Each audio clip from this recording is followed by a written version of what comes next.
Little House on the Prairie series by Laura Ingalls Wilder. Book 2, Little House on the Prairie.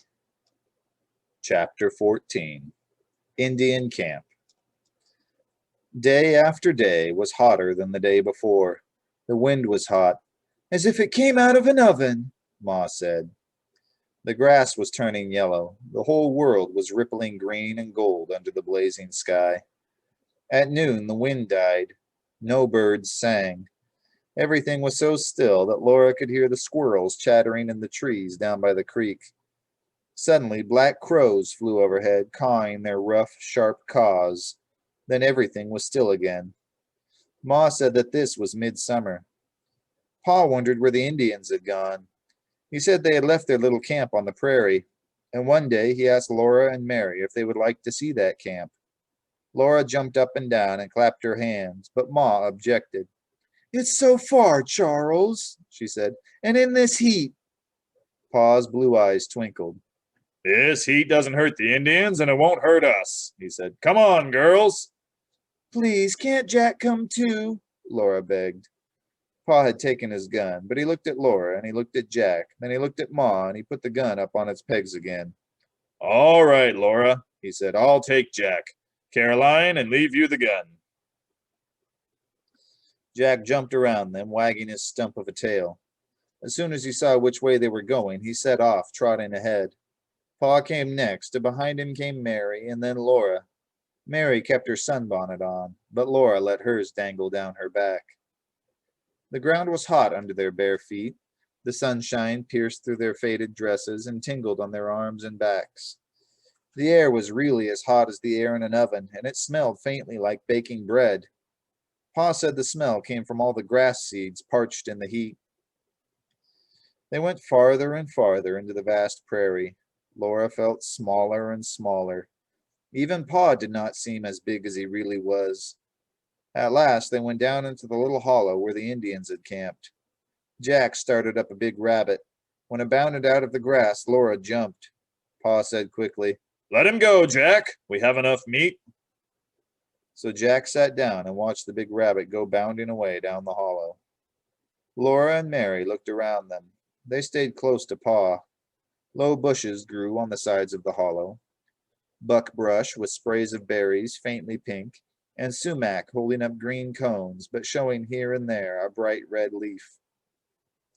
The goldenrod's plumes were turning gray, and the ox-eyed daisy's yellow petals hung down from the crown centers. All this was hidden in the secret little hollow. From the house, Laura had seen nothing but grasses, and now from this hollow she could not see the house. The prairie seemed to be level, but it was not level. Laura asked Pa if there were lots of hollows on the prairie like this one. He said there were.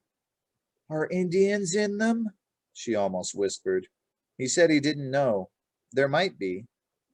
She held tight to his hand, and Mary held to his other hand, and they looked at the Indians' camp. There were ashes from Indian campfires and where they had been. There were holes in the ground where tent poles had been driven. Bones were scattered where Indian dogs had gnawed them. All along the sides of the hollow, Indian ponies had bitten the grasses short.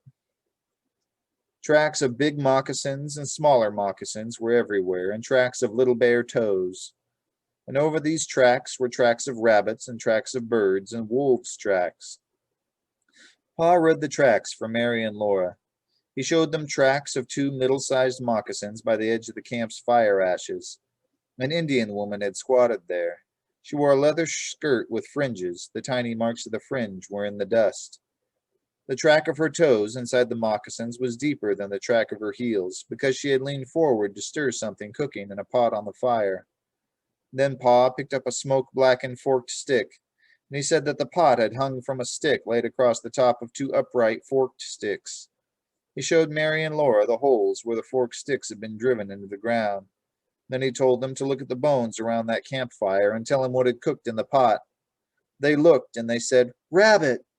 That was right. The bones were rabbit's bones. Suddenly Laura shouted, "Look, look!" Something bright blue glittered in the dust.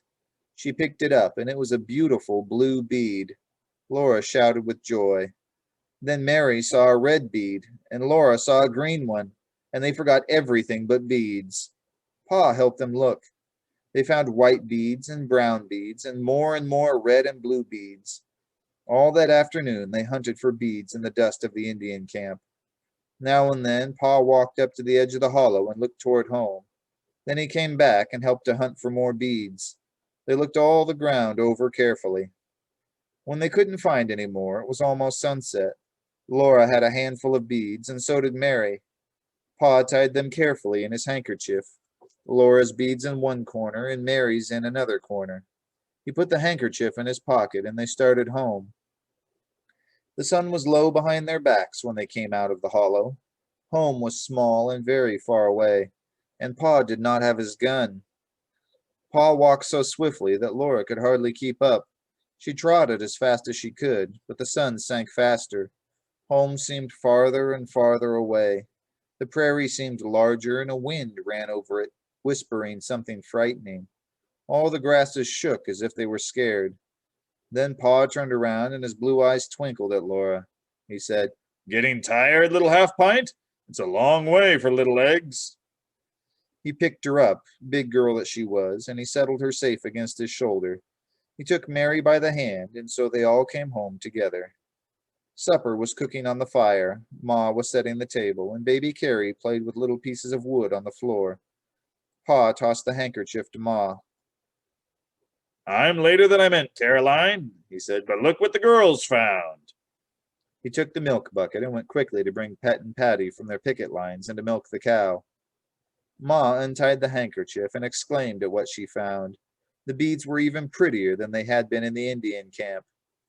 Laura stirred her beads with her finger and watched them sparkle and shine. These are mine, she said. Then Mary said, Carrie can have mine. Ma waited to hear what Laura would say. Laura didn't want to say anything. She wanted to keep those pretty beads. Her chest felt all hot inside, and she wished with all her might that Mary wouldn't always be such a good little girl. But she couldn't let Mary be better than she was. So she said slowly, Carrie can have mine too. That's my unselfish, good little girls, said Ma. She poured Mary's beads into Mary's hands and Laura's into Laura's hands, and she said she would give them a thread to string them on. The beads would make a pretty necklace for Carrie to wear around her neck. Mary and Laura sat side by side on their bed, and they strung those pretty beads on the thread that Ma gave them. Each wet her end of the thread in her mouth and twisted it slightly. Then Mary put her end of the thread through the small hole in each of the beads, and Laura put her end through her beads one by one. They didn't say anything. Perhaps Mary felt sweet and good inside, but Laura didn't. When she looked at Mary, she wanted to slap her, so she dared not look at Mary again. The beads made a beautiful string. Carrie clapped her hands and laughed when she saw them. Then Ma tied it around Carrie's little neck, and it glittered there. Laura felt a little bit better. After all, her beads were not enough beads to make a whole string, and neither were Mary's, but together they made a whole string of beads for Carrie. When Carrie felt the beads on her neck, she grabbed at them. She was so little that she did not know any better than to break the string. So Ma untied it, and she put the beads away until Carrie should be old enough to wear them. And often after that, Laura thought of those pretty beads, and she was still naughty enough to want her beads for herself. But it had been a wonderful day. She could always think about that long walk across the prairie and about all they had seen in the Indian camp.